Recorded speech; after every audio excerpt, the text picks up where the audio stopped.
எதிர்கட்சி தலைவர் சஜித் பிரேமதாச மேல எனக்கு எந்தவித தப்பான அபிப்பிராயமும் இல்லை. ஆனா இதே நிலைமை நீடிச்சிச்சின்னு சொன்னா அவர் பெப்பர பேண்டு மேல பார்த்து கொண்டு இருந்தாருன்னா அவருடைய 2029 கனவு வெறும் கனவாவே மாறிடும். அது கேள்விக்குறியா மாறுறதுக்கு முன்னாடி தான் இந்த பதிவு.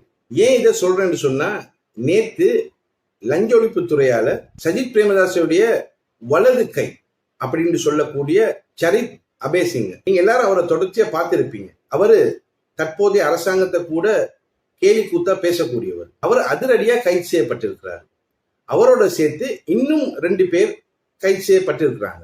அவங்க யாருன்னு பார்த்தோம்னு சொன்னா, அதுல ஒருத்தர் முன்னாள் நீதி அமைச்சர் விஜயதாச ராஜபக்ஷவுடைய அரும புதல்வன் ரகித ராஜபக்ஷ. அவங்களோட சேர்த்து இன்னொருத்தரும் கைது செய்யப்பட்டிருக்கிறார். இந்த 3 பேரும் சேர்ந்து என்ன பண்ணிருக்கிறாங்க? தற்போது சிறையில் இருக்கக்கூடிய பிரபல போதைப் பொருள் வியாபாரி ஹரக்கட்டா, இவன் அசர்பைஜான்ல கைது செய்யப்பட்ட நேரத்துல அவனிடத்துல பல கோரிக்கைகள் இருந்திருக்கு. அத அவங்க மனைவியோட பேசி நாங்க சரி செஞ்சு தரோம்னு சொல்லி ஒரு பெரிய அமௌண்ட லஞ்சமா எடுத்திருக்கிறாங்க. இவங்க ஹரக்கட்டா கைது செய்யப்பட்ட உடனே பெட்டியை தூக்கிட்டு துபாய்க்கு கிளம்பி போயிட்டாங்க. கிளம்பி போய் அங்க ஹரக்கட்டாவுடைய மனைவி மதுவந்திய சந்திச்சிருக்கிறாங்க. அந்த மதுவந்தியை சந்திக்கும் போது இன்னொரு பிரபல போதைப் பொருள் வியாபாரியும் அங்க இருந்திருக்கிறான். அவன் தான் மிதிகம ருவான். அப்ப இவங்க என்ன பண்ணிருக்கிறாங்கன்னா, அங்க போய் ஹரக்கட்டா மனைவியோட டீல பேசிருக்கிறாங்க. என்ன டீல்னு கேட்டீங்கன்னா, உங்க கணவரை நாங்க பாதுகாத்து தரோம், அவரை என்கவுண்டர் பண்ணாம நாங்க பாதுகாக்கிறோம், அவருக்கு டிஓ அடிக்காம நாங்க பாதுகாக்கிறோம், அவருக்கு சொகுசான ஒரு சிறையில அவர் விருப்பப்படியே கொண்டு போய் வைக்கிறோம். ஏன்னா அவருக்கு பூச சிறை செட் ஆகாதான். அதனால அவருக்கு ஒரு சொகுசான சிறை வேணுமா, அந்த சிறையை இவங்க ஏற்பாடு பண்ணி தரதா சொல்லியிருக்காங்க. சொல்லி 50 கோடி டீல பேசியிருக்கிறாங்க. அந்த 50 கோடி டீல் 20 கோடியில நின்று 20 கோடி எக்ரி பண்ணிட்டு இவங்க என்ன பண்ணிருக்காங்க, ஒரு 10 கோடி டோக்கன் அமௌண்டா எடுத்திருக்காங்க. அதை ஹவாலா முறையில இலங்கைக்குள்ள பணத்தை அனுப்பிட்டு அப்படியே பெட்டியை தூக்கிட்டு கிளம்பி வந்துட்டாங்க.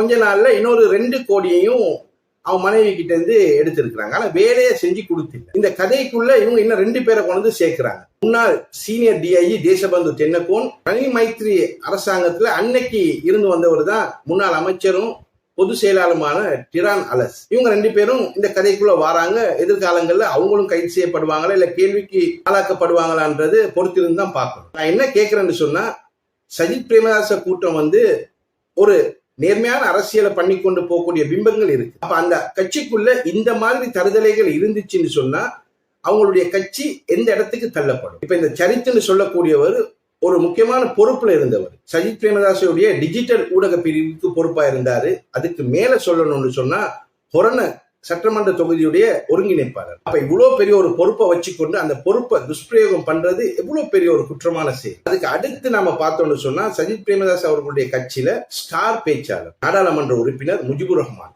இவர் மீதும் பல்வேறு குற்றச்சாட்டுகள் தொடர்ச்சியா வைக்கப்பட்டுச்சு. அதெல்லாம் தூக்கி மூலையில போடும்.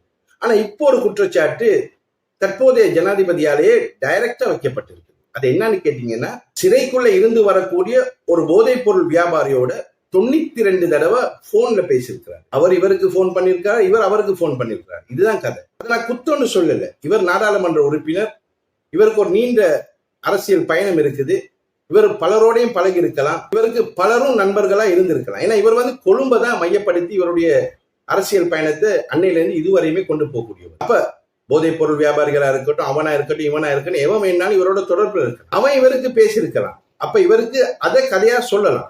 அவன் தான் பேசினான். இவர் என்னத்துக்கு பேசினார், இவர் என்ன மசருக்கு பேசினார்னு சொல்லி பலராலும் கேள்விகள் எழுப்பப்படுவது. ஏன் சஜித் பிரேமதாஸ் அவர்கள் மௌனம் காக்கிறார்? சஜித் பிரேமதாஸ் சொல்றது ஒரு தூய்மையான அரசியல்வாதி, ஒரு நல்ல அரசியலை கட்டமைக்கணும், ஒரு நல்ல ஆட்சி இந்த நாட்டுக்கு வழங்கணும் அப்படின்ற ஒரு சிந்தனையோடு இருக்கக்கூடியவர். அவருடைய அரசியல்ல ரொம்ப தொலைநோக்கு பார்வை இருக்குது. சோ அப்படி இருக்கக்கூடியவர் எப்படி இருக்கணும்? இந்த மாதிரி குற்றங்கள் குற்றச்சாட்டுகள் அவர் கட்சியில இருக்கக்கூடியவங்க மீது வந்தா அதை பொது வெளியில அவரே பேசி அதுக்கு ஒரு முடிவு கொண்டு வரணும். இல்லைன்னு சொன்னா நாடாளுமன்றத்துல பேசலாம்.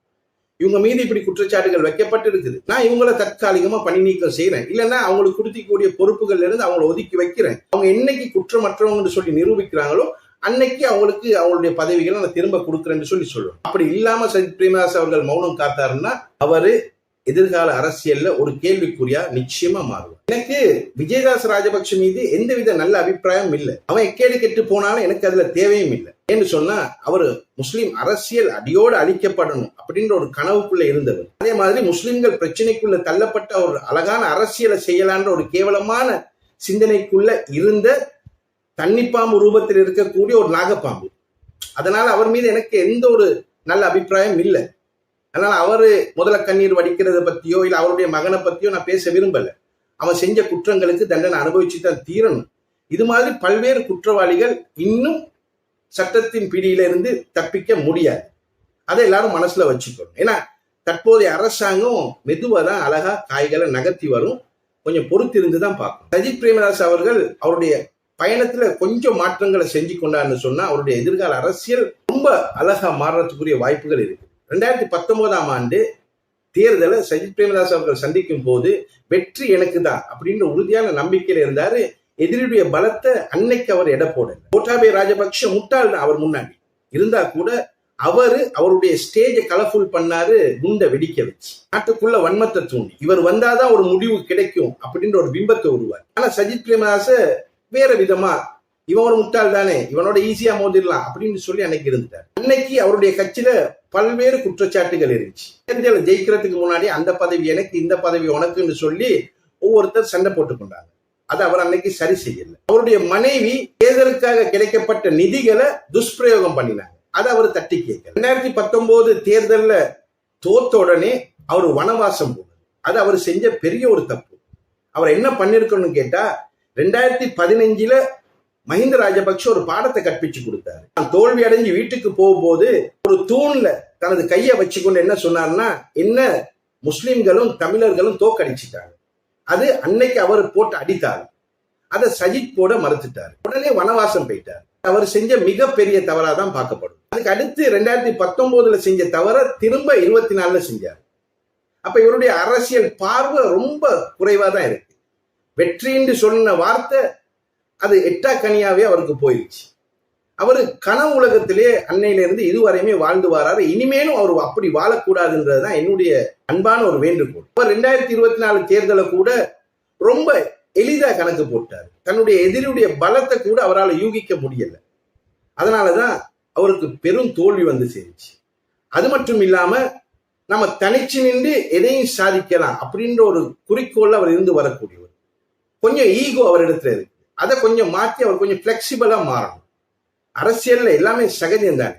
அதனால கொஞ்சம் அவர் மாத்திக்கொள்ளணும். தன்னிச்சையில செயல்படாம சேர்ந்திருந்தா அது பலம், பிரிந்திருந்தா அது பலகீனம்ன்ற சமரிய கொஞ்சம் ஸ்டடி பண்ணிட்டு அவரு எதிர்கால அரசியலை கொஞ்சம் சிந்தனையோட செயல்படுத்தி போனான்னு சொன்னா ஒரு வெற்றி இலக்க நோக்கி போலாம். அப்படி இல்லைன்னு சொன்னா 2029 சஜித்துடைய அரசியல் பெரும் கேள்விக்குறியா மாறி இன்னைக்கு இருக்கக்கூடிய தகுதியை கூட இழக்க வேண்டிய நிலைமைக்கு அவர் தள்ளப்படுவார். இப்ப நான் சொன்ன கதைகளுக்கு சஜித்துடைய நடவடிக்கைகள் எப்படி இருக்குன்றத பொறுத்திருந்து தான் பார்க்கணும். அவர் என்ன முடிவு எடுக்க போறாரு அது அவர் கையில தான் இருக்குது.